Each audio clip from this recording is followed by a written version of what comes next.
Shalom, selamat pagi, selamat datang di Renungan Harian Toraya Selasa 16 Januari 2024. Sebelum masuk di Renungan Harian Toraya, mari kita berdoa. Bapa, di dalam nama Tuhan Yesus, kami akan baca firman-Mu, biarlah firman-Mu ini tetap tinggal di hati kami dan kami lakukan setiap hari. Di dalam nama Tuhan Yesus. Haleluya, amin. Pembacaan terdapat pada Mazmur 86 ayat 1-13. Mazmur 86 ayat 1. Doa minta pertolongan. Doa Daud. Sedengkanlah telingamu ya Tuhan, jawablah aku, sebab sengsara dan miskin aku. Peliharalah nyawaku, sebab aku orang yang kau kasihi. Selamatkanlah hambamu yang percaya kepadamu. Engkau adalah Allahku. Kasihanilah aku, ya Tuhan, sebab kepadamulah aku berseru sepanjang hari. Buatlah jiwa hambamu bersuka cita,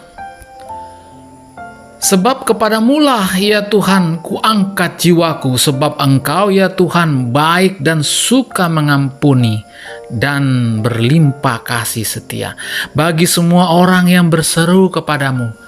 Pasanglah telinga kepada doaku, ya Tuhan, dan perhatikanlah suara permohonanku. Amin. Firman Tuhan. Tema pagi ini adalah pertolongan dan petunjuk. Mungkin kita sering menemui orang yang mirip dengan ungkapan Toraja, mak punduk ledong, mak tambuk karang, bermulut licin, berhati bengkok. Mereka dapat berkata-kata yang baik, tetapi hati mereka berbanding terbalik dengan mulut mereka. Hal semacam itu juga tidak jarang terjadi dalam laku iman dan doa-doa kita kepada Allah. Kita bisa benar-benar tampak saleh, tetapi hati kita penuh kutuk dan dendam. Hal sebaiknya ditunjukkan oleh Daud. Doa ini diungkapkannya saat ia berada dalam kejaran Saul. Kita bisa mendapati betapa Daud sungguh-sungguh menyatakan permohonannya kepada Allah. Doanya terdiri dari dua bagian. Bagian pertama ayat 1-7 adalah permohonan pertolongan yang menandakan si pemazmur benar-benar berada dalam tekanan. Kedua, ayat 8-13 adalah pujian pemazmuran kepada Allah yang diakhiri dengan syukur terhadap jawaban doa. Kita juga perlu menelisik ayat yang 11. Tunjukkanlah jalanmu ya Tuhan, supaya aku hidup menurut jalan kebenaranmu. Bulatkanlah hatiku untuk takut akan namamu.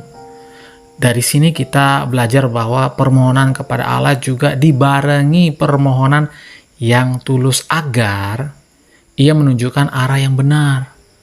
Dalam doanya, ia memohon pertolongan, sembari memohon ditunjukkan jalan yang benar. Rumi pada tahun 1207 sampai 1273, seorang mistikus asal Iran mengatakan bahwa kepalsuan menyusahkan hati, tetapi kebenaran mendatangkan ketenangan yang mengembirakan. Tampaknya tidak ada kepalsuan di dalam doanya, dan Allah menjawabnya dengan menunjukkan jalan. Allah mendengar doa Daud, minta tolong. Doa yang penuh kepalsuan tidak akan mendatangkan kebaikan. Sebaliknya, ia hanya akan kesusahan. Namun doa yang tulus mendatangkan ketenangan yang sejati dari Allah. Amin. Mari kita berdoa. Bapa, di dalam nama Tuhan Yesus, terima kasih atas firman-Mu. Biarlah firman-Mu ini tetap tinggal di hati kami dan kami lakukan setiap hari. Di dalam nama Tuhan Yesus. Haleluya. Amin. Selamat pagi, selamat beraktivitas. Tuhan Yesus memberkati. Amin.